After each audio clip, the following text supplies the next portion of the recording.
Welcome back dito sa channel natin. Andito tayo ngayon sa Maynila. Update na naman tayo para sa mga nagtatanong. Ito na ang latest na progress sa ginagawa ng bagong SM City Harrison.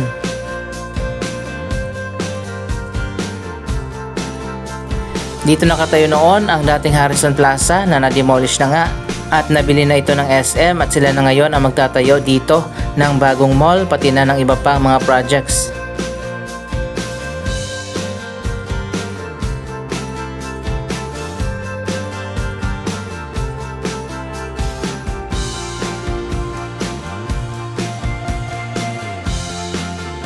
Andito tayo ngayon sa may Mabini Street sa harap ng Bangko Sentral. So ayan guys, ito na ngayon ang latest sa progress sa ginagawa ng bagong mall.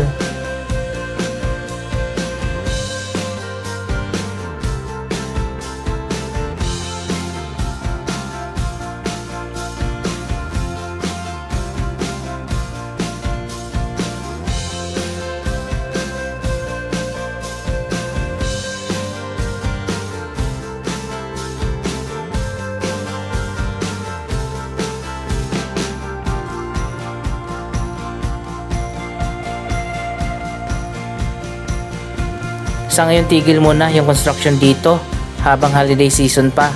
After ng New Year, tutuloy na ulit ang construction ng bagong mall.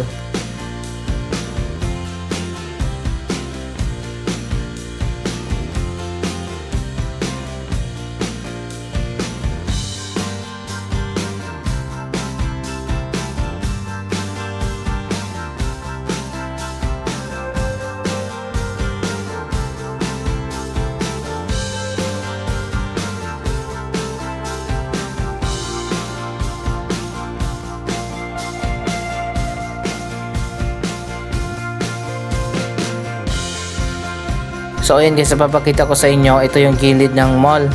Mapapansin naman natin na hindi sinagad hanggang dito sa kabilang side yung bagong mall na itinayo. Meron pang malawak na area dito. Ano kayang gagawin?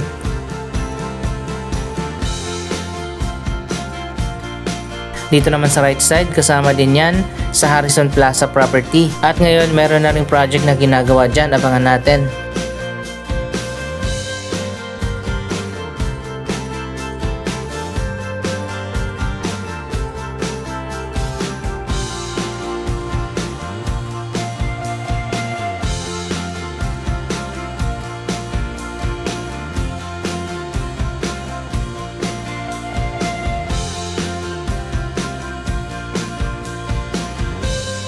Ito na nga yung sinasabi ko na hindi sinagad yung kabilang side dito sa dulo.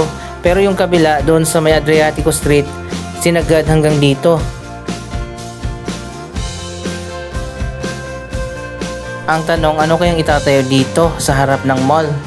Baka naman inuna lang doon sa kabila at tatayuan din ng mall dito sa side na to. Yan ang abangan pa natin sa mga susunod na update.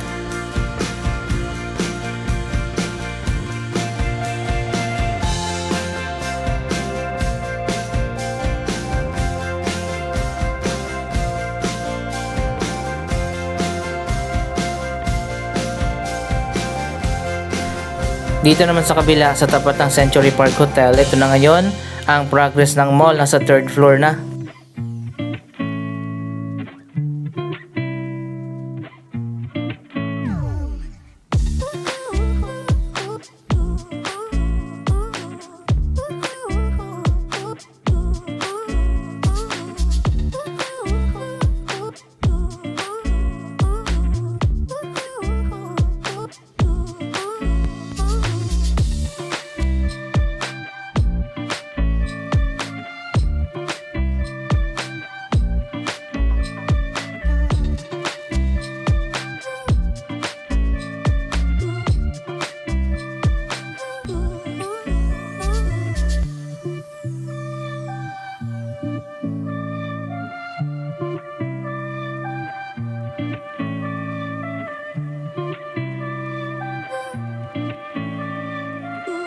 Nasa 4 or 5 stories pala ang mall na itatayo dito.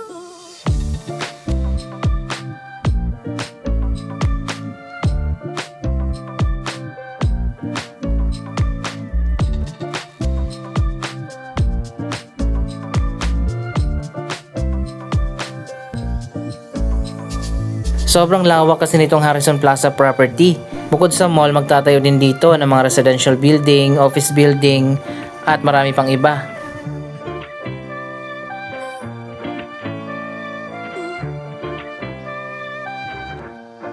Possible magkaroon din dito ng National University Building katulad sa iba pang mga SM malls.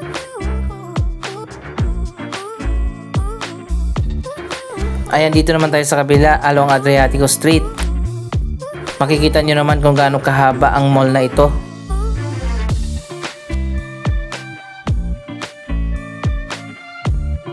Nakita nyo na ba ang design ng bagong SM Harrison? Napakaganda nito kapag natapos na.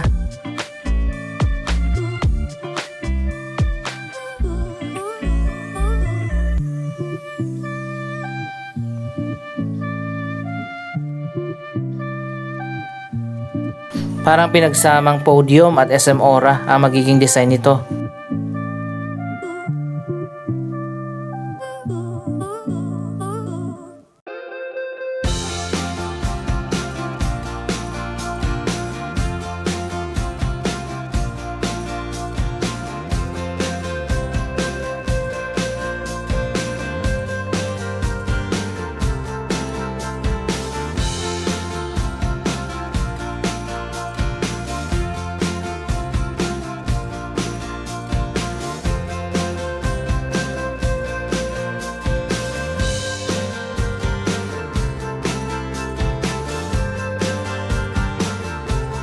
Ayan, dito mukhang magkakaroon ng entrance ang mall.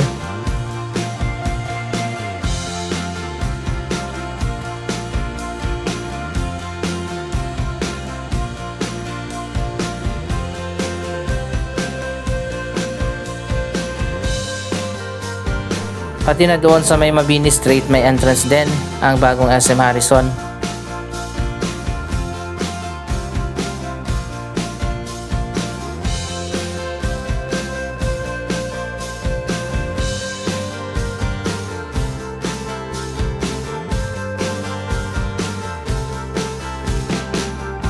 Ayon pa sa nakita nating design online, mukhang magkakaroon pa ng Sky Garden area.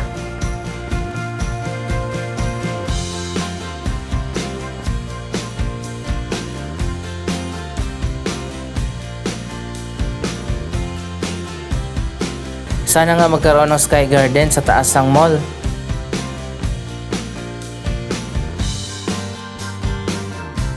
So ayun guys, yung sinabi ko dati na hindi isinagad, dinugtungan pa pala at sinagad talaga hanggang dito sa pinakadulo ang building ng SM.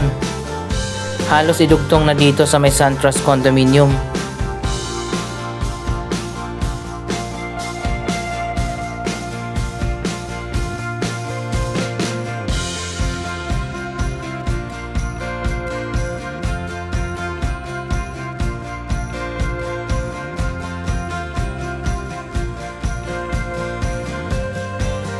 Ayan, dito naman makikita natin pa third floor na rin yung ginagawa.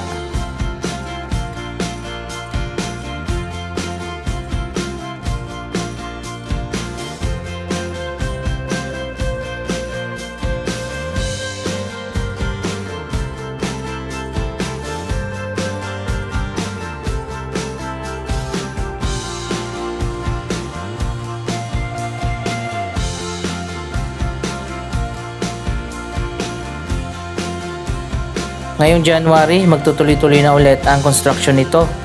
Inaasahan naman na matatapos ito at magkakaroon ng grand opening sa year 2027. Habang under construction pa ang pinakabagong SM dito sa Maynila, bisitahin naman natin ang original SM City Manila. Ano nang ganap dito?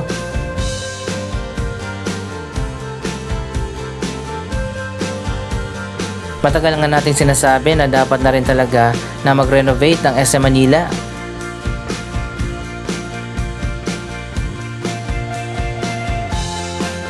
Pero sa mga latest project na in-announce ng SM, hindi kasama o hindi nabanggit ang renovation ng SM City Manila.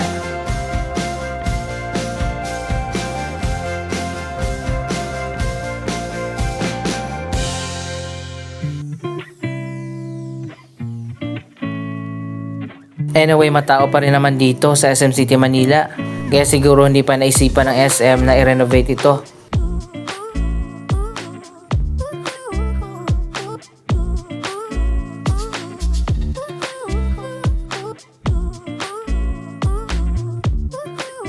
Okay pa rin naman dito sa loob, pero kung ikukumpara natin sa mga bagong SM, mas maganda talaga yung mga bago.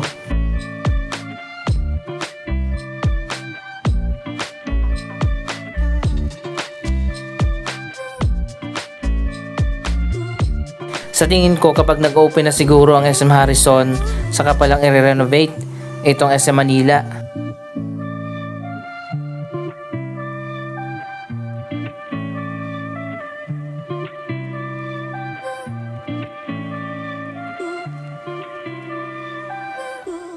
Sobrang lawak pala dito sa may Cyber Zone area.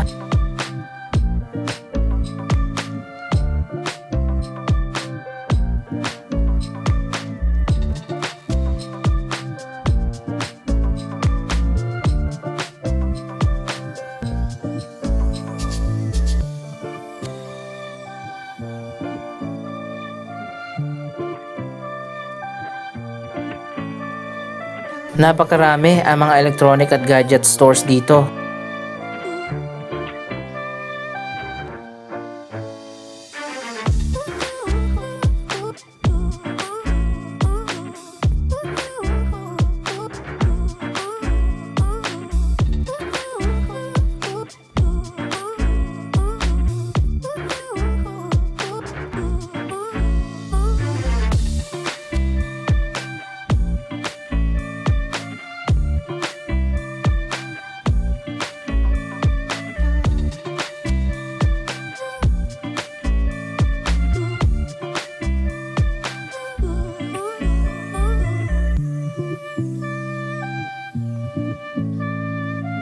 Maganda pa rin naman pala dito sa SM Manila. At sabi ko nga kanina, sobrang daming tao pa rin dito.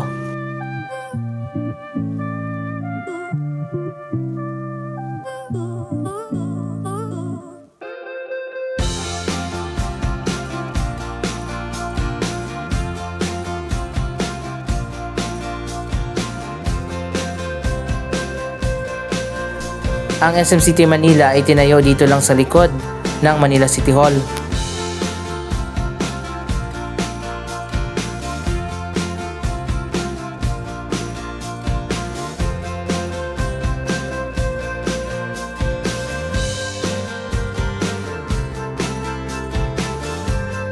Mapapansin naman natin halos puno pa rin ang bawat floor dito sa SM Manila.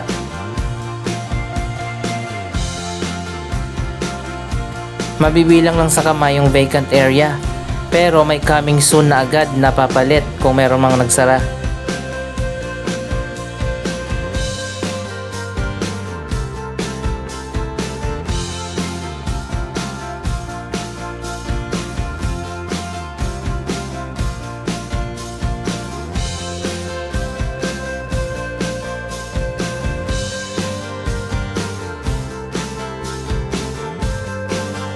Kapag natapos na ang SM Harrison, magiging ika-4 na SM dito sa City of Manila.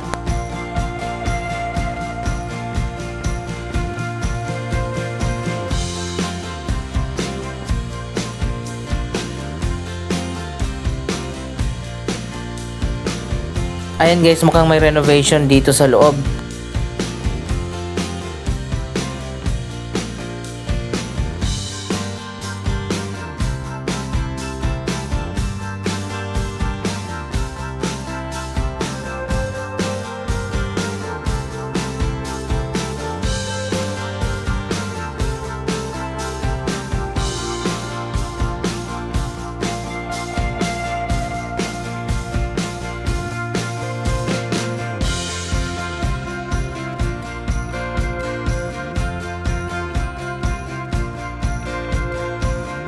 Sa tingin nyo ba panahon na i-modernize ang SM City Manila? O hayaan muna ng ilang taon pa bago pa magkaroon ng renovation? Anong masasabi nyo sa bagong SM City Harrison? Mag-comment lamang dyan sa baba ng inyong mga reaksyon. Maraming salamat sa inyong panonood. Huwag kalimutan na i-like, i-share ang video ito at mag-subscribe. Thank you for watching!